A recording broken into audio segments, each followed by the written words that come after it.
This week's Pulse is about flipping the chip and feeding it from below, because moving power under the transistor layer now looks less like a moonshot and more like the next lever for speed, density, and stability. A research prototype showed a test chip with power delivered from the backside through millions of nanoscale vias, cutting voltage droop by roughly a tenth in fast bursts on ring oscillators. That matters because trimming tens of millivolts of sag can unlock a similar single-digit to low double-digit bump in safe clock at the same voltage. On the manufacturing front, a high-volume fab reported a qualified sequence for thinning wafers to tens of micrometers, etching backside vias with tight alignment, and laying 2 to 3 robust power metals. That matters because a stable recipe moves this from lab milestone to nodes you can actually tape out on. In packaging, a major OSAT validated a co-design flow that aligns backside power vias with package planes and adds local capacitors directly under the die. That matters because shorter, wider power paths reduce resistance and free up front-side bumps for signals, which can translate to cleaner margins and more I/O without growing the package. Backside power delivery means routing the chip S-power network on the back of the silicon and feeding transistors from below, while signals stay on the front. Think of it like a city that puts water mains and electrical trunks in a basement level and reserves the street for traffic. The cars move better because the pipes aren't fighting for the lane, and the water pressure holds up because the pipes are short and thick. When power comes up through short, direct paths, the resistance drops, so less voltage is lost along the way, and the chip spends fewer cycles recovering from dips when many gates switch at once. Because the power network no longer occupies your finest front-side metal, you clear routing lanes for signals, which reduces detours and cuts parasitic delays that show up as timing failures at high frequency.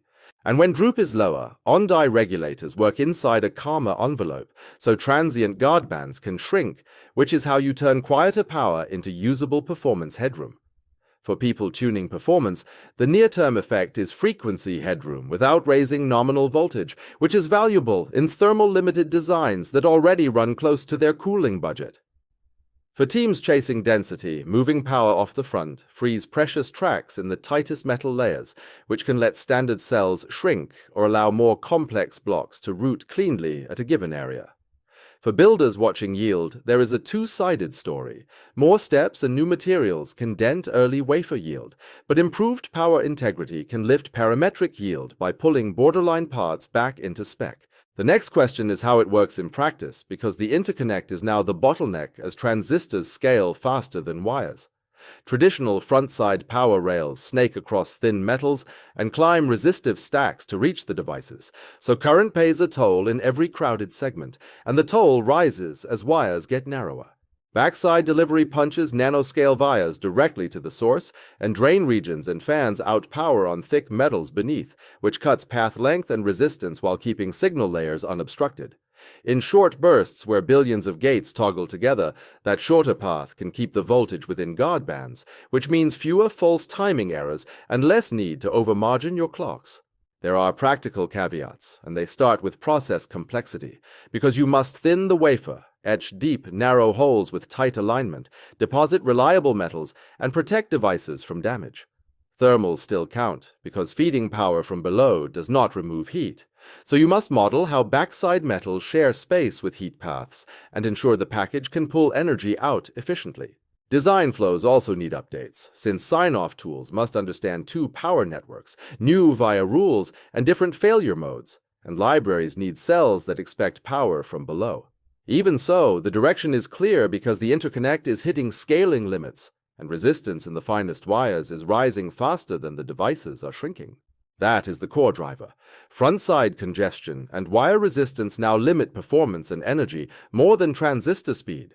So moving power off the crowded streets offers a clean relief valve. The trade-off is process complexity that can add steps, new materials, stricter alignment, and fresh reliability corners like via integrity and electromigration under different current densities. The hard constraint is ramp cost, since new tools, extra masks, co-design with packaging, and learning cycles demand serious capital and time, which means not every product or node will move first. A reasonable rule of thumb is this: backside power moves the needle most when your design is both routing congested and current hungry. such as high-performance compute AI accelerators and bandwidth-heavy SoCs. It helps less on ultra-low-power microcontrollers where front-side tracks are not the limit. If you are planning a roadmap, start by measuring where your frequency headroom is lost today, because if the top critical paths are metal-dominated, backside power will likely pay off. Next, score your blocks by current density and simultaneous switching, because the parts that slam the rail hardest are first in line to benefit from lower droop and better decoupling. Then, look at package co-design readiness, since the biggest gains arrive when backside vias land on low impedance planes with local capacitors underneath, not when the package remains unchanged. Finally, factor in yield timing, because early adopters trade some manufacturing risk for architectural advantage, and late adopters may miss a node's sweet spot where area and performance converge. Remember one simple checklist while you evaluate. Model droop with and without backside power. Count the front-side tracks you'll recover, and price the added process steps alongside the performance you can bank. Prefer it for chips where a 5 to 10% clock gain or a similar power at ISO performance cut changes the product tier, and be cautious where margins are already wide and volume is cost sensitive. Subscribe for more Future Forge.